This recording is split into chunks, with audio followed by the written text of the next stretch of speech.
आपको क्या लगता है one of the best free resource क्या है अगर कोई डीएसए करना चाहेगा? कंपनी वालों को भी पता लग गया है कि अब दुनिया को पता है कि ये पूछते हैं, तब उनने अपना लेवल और बढ़ा दिया है। ये 3 ऐसे टॉपिक्स हैं जो आपको आने ही चाहिए टू द कोर। अगर नहीं आएंगे तो कहीं ना कहीं फंस जाओगे और सामने वाला पकड़ लेगा। तो क्या हाल है दोस्तों, welcome to last moment tuitions. मेरा नाम सुमर सिंह राजपुरोहित है और आज की इस वीडियो का टॉपिक है how to get an internship at Microsoft. तो भैया देखो, करंटली माइक्रोसॉफ्ट की इंटर्नशिप लाइव हो चुकी है जहाँ पे स्टाइपेंड दे रही है 1.25 लाख रुपीज़। हज़ारों बच्चे इसमें अप्लाई करेंगे, पर सवाल आता है कि यार सुमेर भाई इसमें सिलेक्ट कैसे होते हैं, रिज्यूमे में क्या होना चाहिए, क्या प्रोसेस होता है, क्या इंटरव्यू में होता है। तो आज हमारे साथ है कुशल विजय, जिन्होंने माइक्रोसॉफ्ट की इंटर्नशिप क्रैक की थी और करंटली वो माइक्रोसॉफ्ट में फुल टाइम एम्प्लॉय है पिछले 3 सालों से। ये हमें बताएंगे कि आपके रिज्यूमे में ऐसा क्या क्या होना चाहिए जिसके बेसिस पे सिलेक्शन होता है, उसके बाद क्या राउंड्स होते हैं, अगर डीएसए पूछा जाता है तो उसकी प्रिपरेशन किस तरह से करनी है, क्या गलतियाँ करते हैं लोग, और डीएसए की फ्री रिसोर्सेज क्या है, इंटरव्यू में क्या क्या पूछा जाता है।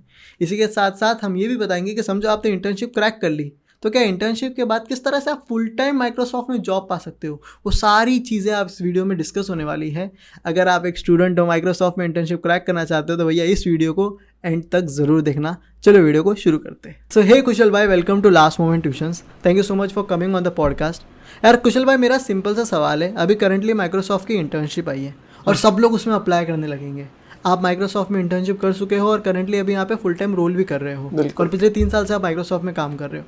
तो मेरा क्वेश्चन है कि समझो एक Tier 3 स्टूडेंट है जो माइक्रोसॉफ्ट में इंटर्नशिप करना चाहता है, तो वो किस तरह से ये इंटर्नशिप ग्रैब कर सकता है। पहला जो राउंड होता है वो होता है कि आपका रेज्यूमे के बेसिस पे सिलेक्शन होता है जी। तो क्या ऐसा आपके रेज्यूमे में होना चाहिए कि माइक्रोसॉफ्ट आपको सिलेक्ट करे, क्योंकि हज़ारों लोग इसमें अप्लाई करते हैं। बिल्कुल, तो सिंपल सी बात है। देखो, अगर कोई भी कंपनी की ओपनिंग आती है, बीट माइक्रोसॉफ्ट, गूगल, तो रेज्यूमे शॉर्टलिस्टिंग से प्रोसेस शुरू होता है। और रेज्यूमे शॉर्टलिस्टिंग में एक सॉफ्टवेयर इंजीनियरिंग रोल के लिए अगर आप जा रहे हो तो कुछ ऐसे स्पेसिफिक चीज़ें हैं जो कि आपके रेज्यूमे में होनी चाहिए। अब फॉर एग्जांपल, एक तो बेसिक नीड है कि एलिजिबिलिटी में डिग्री लिखी होती है। अगर आप BCA डिग्रीज कर रहे हो और रिक्वायरमेंट बीटेक की है तो ऑटोमेटिकली रिजेक्ट हो जाएगा आपका रेज्यूमे। तो एलिजिबिलिटी आप क्लियर कर लिए, CGPA की एलिजिबिलिटी होती है वो क्लियर कर लिए। अब रेज्यूमे की बाकी चीज़ें आपकी स्कैन होती हैं। फॉर एग्जाम्पल, जॉब डिस्क्रिप्शन में दे रखा है कि जावा रिक्वायरमेंट है, C++ रिक्वायरमेंट है, और आपके रेज्यूमे में भी वही चीज़ें हैं, तो देयर इज अ मैच। और उससे आपकी जो रैंकिंग होती है रेज्यूमे की, इवेंचुअली देखो ऑटोमेशन सिस्टम है, ATS जिसे हम कहते हैं, एप्लीकेंट ट्रैकिंग सिस्टम, वो सारे रेज्यूमे जो भी आते हैं एप्लीकेशन के उन्हें रैंक करता है। कोई भी ह्यूमन आए रेज्यूमेज नहीं देखते हैं क्योंकि हज़ारों की तादाद में आते हैं वो। और जो भी रैंकिंग बनती है एंड में, जो रिक्रूटर्स होते हैं वो टॉप 100, टॉप 200, जो भी इनका थ्रेशोल्ड है, फॉर इंस्टेंस बोल रहा हूँ मैं, वो उन्हें उठाते हैं, उन्हें रिव्यू करते हैं, हायरिंग मैनेजर्स के पास लेके जाते हैं। तो मुद्दा यहाँ पे आ जाता है जॉब डिस्क्रिप्शन से। जो जॉब डिस्क्रिप्शन जो है उससे जितना आपका रेज्यूमे अलाइंड होगा, उसमें डेटा स्ट्रक्चर्स एंड एल्गोरिथम्स लिखा है, प्रोजेक्ट्स लिखा है, इंडस्ट्री लेवल एक्सपीरियंस लिखा है, मे बी AWS में, GCP में, वो सब आपके रेज्यूमे में है, there is a high chance कि उस शॉर्टलिस्ट हो जाएगा। प्रोजेक्ट बहुत इंपॉर्टेंट फैक्टर होता है जितना मैंने सुना था। तो मतलब बहुत सारे लोग अलग अलग लेवल के प्रोजेक्ट बनाते हैं कुशल भाई। तो ऐसे कौन से प्रोजेक्ट्स है जो सिलेक्ट होने के चांसेस बहुत बढ़ जाते हैं? देखो, कुछ लोग कैलकुलेटर बना के भी प्रोजेक्ट बताते हैं कि अरे क्या प्रोजेक्ट बनाया है। नहीं, देखो, ये तो बहुत ही चीज देखी जाती है कि बच्चे नॉर्मल प्रोजेक्ट्स बना देते हैं, क्लोन्स बना देते हैं। नेटफ्लिक्स का क्लोन बना दिया, शादी.com का क्लोन बना दिया। बट आप खुद सोचो कि आप एक कंपनी में जा रहे हो जो कि बहुत लार्ज स्केल पे काम कर रही है और आप उन्हें ये क्लोन्स दिखाओगे तो आपको कैसे सेलेक्ट करेंगे। तो अल्टीमेट गोल होता है एक हायरिंग मैनेजर का, या इंटरव्यूअर का, या रिक्रूटर का, कि वो ऐसे कैंडिडेट को हायर करें जिसके स्किल उनको काम आ सके कंपनी के अंदर। तो आपके जो स्किल हैं वो आपके डेवलपमेंट से जज होते हैं, बेसिकली प्रोजेक्ट से जज होते हैं। तो जो आपके प्रोजेक्ट्स हैं वो, या एक तो आपके प्रोजेक्ट्स लाइव होने चाहिए, वेबसाइट जो आपने बनाई है वो होस्टेड होनी चाहिए कहीं पर। दूसरी बात, जो आपने बनाया है वो कितना एक्चुअली इनोवेटिव है। फॉर एग्जाम्पल, जैसे मैंने प्रोजेक्ट्स बनाए थे, उस टाइम पे मेरे रेज्यूमे में जो प्रोजेक्ट थे वो गिनाता हूँ मैं आपको।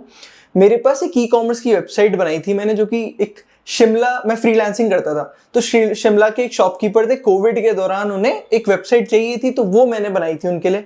अब क्या होता है, कोई भी प्रोजेक्ट आप लिखते हो, जितने भी स्टूडेंट्स इंटर्न के लिए जाते हैं उनके पास एक्सपीरियंस नहीं होता, तो प्रोजेक्ट को ही 3 पार्ट्स में डिवाइड करके उन्हें लिखना होता है। पहला होता है लर्निंग क्या रही है आपकी वो प्रोजेक्ट बनाते हुए, दूसरा आपकी अचीवमेंट क्या थी, और तीसरा होता है आपका इम्पैक्ट क्या था जब आपने वो प्रोजेक्ट बनाया। तो मेरे केस में मैंने एक लर्निंग ये थी, मैंने पेमेंट गेटवेज इंक्लूड करना सीखा, SMS, multiple third party APIs include करना सीखा मेरे प्रोजेक्ट में। अचीवमेंट क्या थी, मैं एक शॉपकीपर जो कि कोविड में अपना धंधा बंद करने से मैंने मतलब उसका धंधा कोविड में भी चलवा दिया मैंने, उसके स्टोर को ऑनलाइन ले जाकर। और मतलब ये तो रियल वर्ल्ड इम्पैक्ट हो गया। और अचीवमेंट ये थी कि we were able to make इतने अमाउंट की सेल हो गई है, इतने ज़्यादा यूजर्स हो गए जो डेली प्लेटफॉर्म पे आते थे।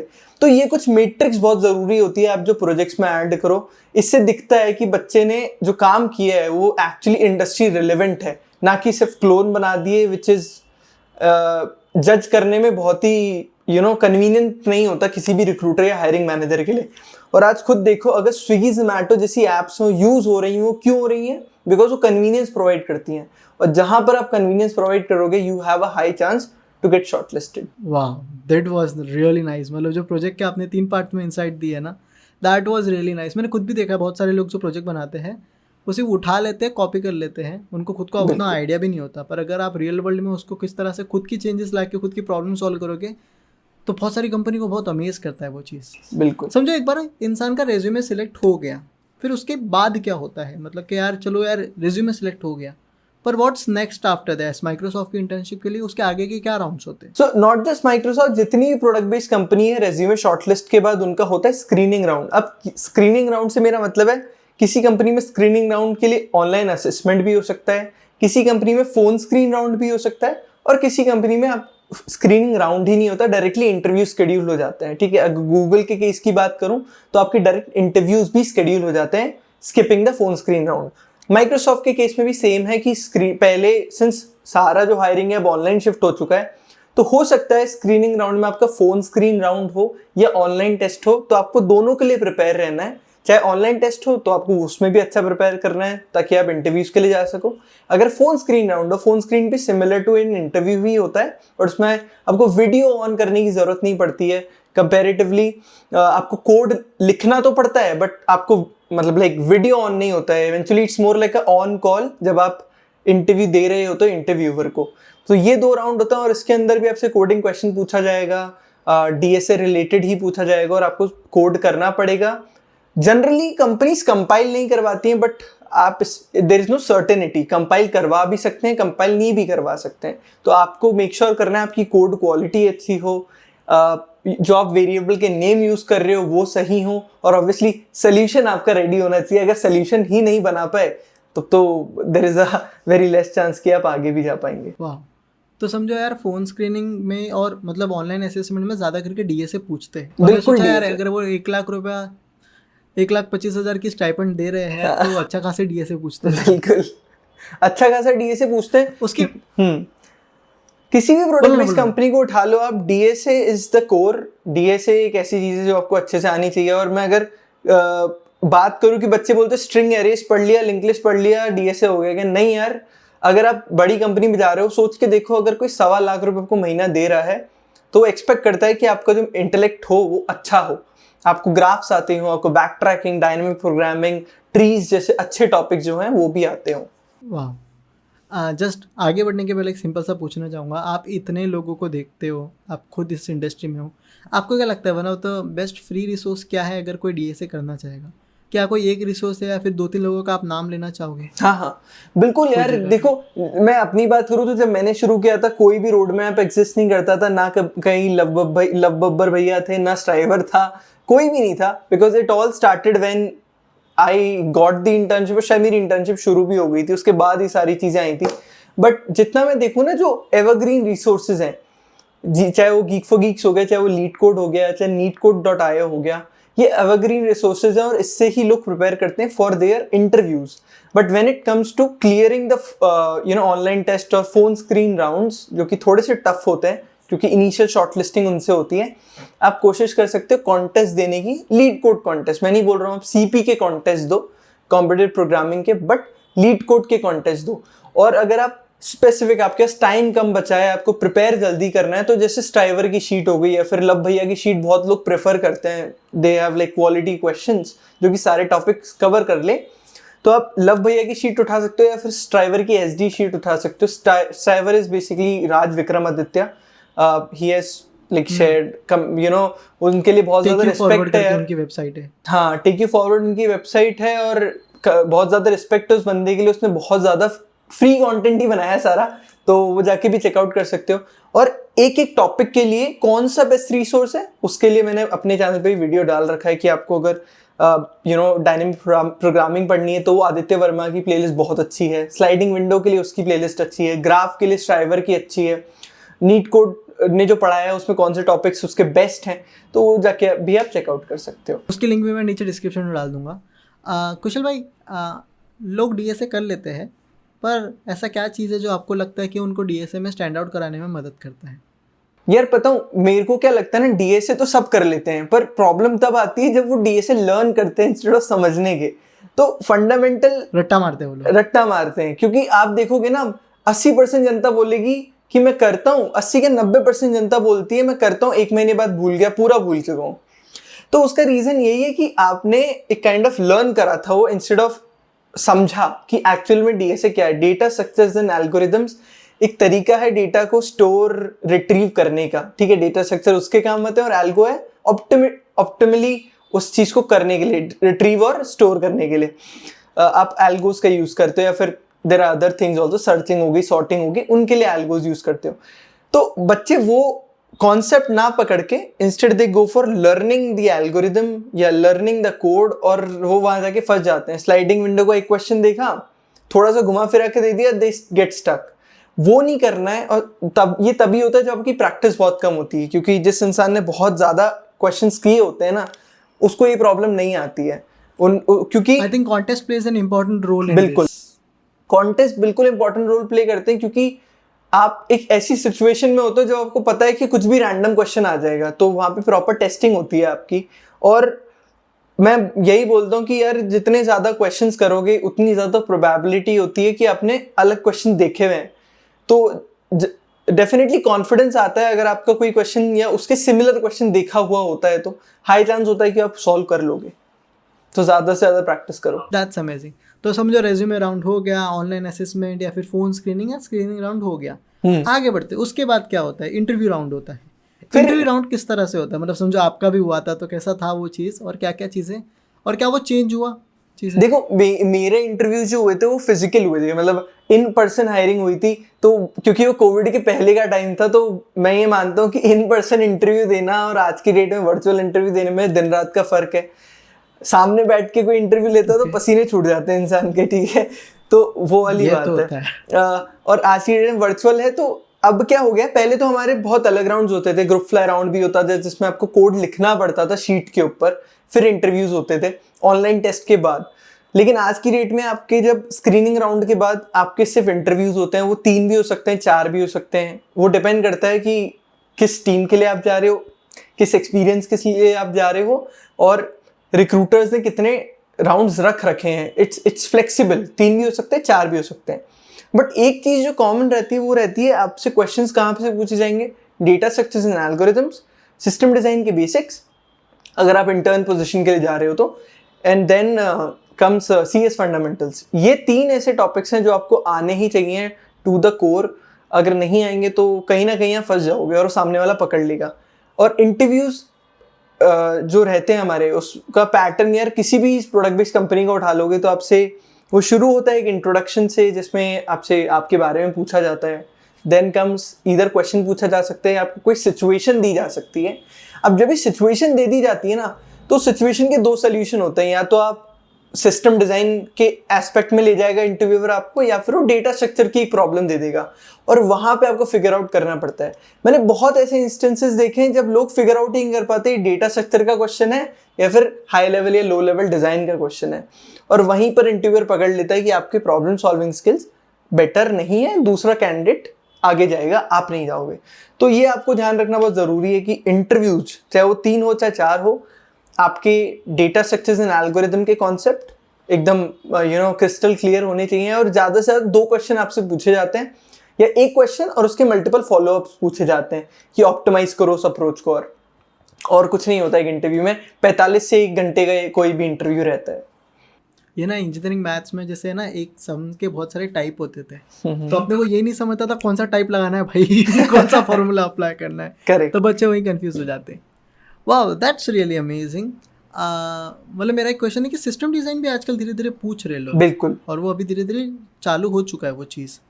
सिस्टम डिज़ाइन के लिए मुझे ऐसा लगता है कि गौरव सेन का कंटेंट बहुत अच्छा है, उन्होंने बहुत ही YouTube पे अच्छा बहुत है। अच्छे से पढ़ाया गया है। देखो मेरा ये मानना है कि आज की डेट में अवेयरनेस बहुत ज़्यादा बढ़ गई है। पहले जितनी अवेयरनेस थी, अब कंपनी वालों को भी पता लग गया है कि अब दुनिया को पता है कि ये पूछते हैं, तब उनने अपना लेवल और बढ़ा दिया है। क्योंकि लोग इतने एक्स्ट्रा ऑर्डिनरी हो गए ना बच्चे, आज की डेट में आप जाओगे, देखो लेवल और हायरिंग क्यों बढ़ता है, क्योंकि कंपटीशन बढ़ रहा है, लोग बहुत टैलेंटेड आ रहे हैं कंपनी के पास, तो उन्हें शॉर्टलिस्ट करने के लिए कुछ तो एक्स्ट्रा बार लगाना ही पड़ेगा।